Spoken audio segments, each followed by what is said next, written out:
Bonjour et bienvenue, je suis Blaise Fiedler, photographe, et vous êtes aujourd'hui dans mon studio, dans le Mercantour. Je vais vous présenter un nouvel accessoire que je viens de découvrir. C'est ce filtre. Ce filtre est super noir. On ne voit strictement rien, regardez.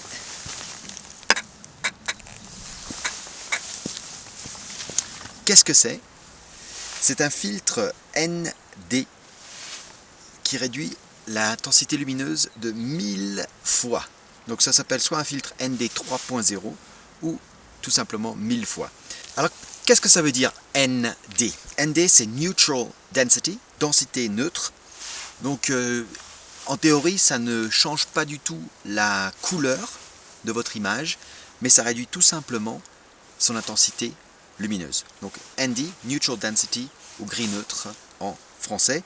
Et ensuite il y a la puissance du filtre. ND 1000 c'est ce qui existe de plus puissant, donc réduit l'intensité lumineuse tout simplement de 1000 fois. À quoi ça sert? C'est comme des lunettes de soleil. En fait, vous allez visser ça sur l'objectif et votre objectif du coup va porter des lunettes de soleil. Et bon, sur la Côte d'Azur, on a évidemment le glam et le glitz, mais c'est pas pour ça que je mets des lunettes de soleil à mon objectif. C'est pour permettre de prendre des super longues expositions. Par exemple, si en exposition normale je suis à 1/50 de seconde, si je visse ça sur l'objectif, au lieu d'être à 1/50 de seconde, je passe à 20 secondes. Donc à quoi ça sert de passer à 20 secondes? Excellente question. Ça sert tout simplement à capturer le mouvement naturel de la nature. Par exemple, capturer les nuages qui bougent, capturer une rivière qui coule. Ça permet de prendre des photos que l'œil ne voit pas. Et ça, c'est particulièrement intéressant. Ça donne un aspect créatif à votre photo, puisque par rapport à la scène que tous les gens à côté de vous sont en train de voir au moment où vous prenez votre photo, la photo que vous êtes en train de prendre sera résolument différente. Alors comment on se sert de ce filtre? Bon, comme tous les filtres, on visse ça sur l'objectif. Par contre, une fois que vous avez ça sur votre objectif devient presque aveugle. Donc inutile d'essayer de faire la mise au point de façon autofocus, de façon automatique, avec votre appareil photo. Donc moi ce que je fais, sur l'appareil photo je passe en live view, donc l'écran arrière, et l'écran arrière est suffisamment illuminé, il corrige automatiquement l'exposition, enfin ce qu'il voit, et donc à partir de là je fais une mise au point manuelle en me servant de l'écran de contrôle arrière. Je zoome à 10 fois, je fais une mise au point manuelle en me servant de cet écran de contrôle arrière, et je suis évidemment en focus manuel, donc une fois que j'ai ma mise au point, il n'y a aucun problème, il n'y a pas de risque que la mise au point bouge. Donc ça marche même avec un filtre ND1000 vissé dessus. Ensuite, pour la mesure d'exposition, je trouve la mesure d'exposition de l'appareil photo reste juste. Donc inutile d'essayer d'enlever votre filtre et ensuite de faire votre première mesure, de multiplier cette mesure par 1000 pour trouver la mesure à laquelle vous allez devoir exposer. Non, laissez votre appareil photo faire sa mesure d'exposition et généralement ça tombe bien. Donc en fait tout ce dont il faut se rappeler, c'est vraiment passer en focus manuel et faire votre mise au point en utilisant l'écran de contrôle arrière. Au niveau de vos réglages, c'est essentiel aussi que l'ISO soit réglé sur l'ISO le plus lent possible de votre appareil photo. Surtout, ne le réglez pas sur ISO automatique, parce que ça va être complètement à l'encontre de ce que vous êtes en train d'essayer de faire avec ce filtre. Donc réglez votre ISO sur 100, sur 50 ou sur 200, selon votre appareil photo. Ne laissez pas l'appareil photo décider à votre place. Autre chose que je vous conseille, donc ça c'est un filtre qui vaut assez cher si vous en prenez un de bonne qualité, ce que je vous recommande. Donc ce que je vous recommande, c'est d'acheter le filtre de la taille ou du diamètre de votre objectif le plus grand.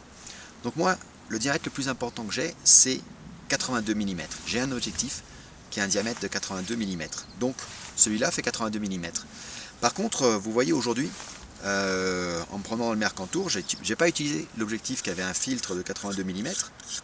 Donc j'ai acheté tout simplement une bague d'adaptation qui coûte quelques euros seulement. Ça c'est une bague d'adaptation 77-82 mm. Voilà, donc ça se visse tout simplement à l'arrière de votre filtre. Et puis ensuite, la combinaison de cette bague d'adaptation et du filtre se visse tout simplement sur l'objectif. Au niveau de la marque de ce filtre gris neutre, c'est un filtre Haida, H-A-I-D-1. Il y a quelques autres marques qui sont nettement plus chères, mais je trouve qu'au niveau du rapport qualité-prix, ce filtre est vraiment excellent. Voilà, maintenant je vais vous présenter quelques photos que j'ai prises avec ce tout nouveau filtre, ici même dans le Mercantour.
Bon, me voilà redescendu de la montagne.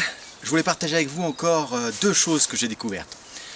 D'abord, avoir un filtre ND1000, c'est très puissant. C'est-à-dire que vous allez avoir besoin de beaucoup de lumière. Donc n'hésitez pas parfois à monter un peu vos ISO. On se retrouve facilement à 30 secondes. Et ça peut être assez lent pour prendre des photos. Vous n'avez pas besoin forcément de 30 secondes pour avoir des filets dans les cascades. Donc n'hésitez pas à travailler à 200, 400 ISO.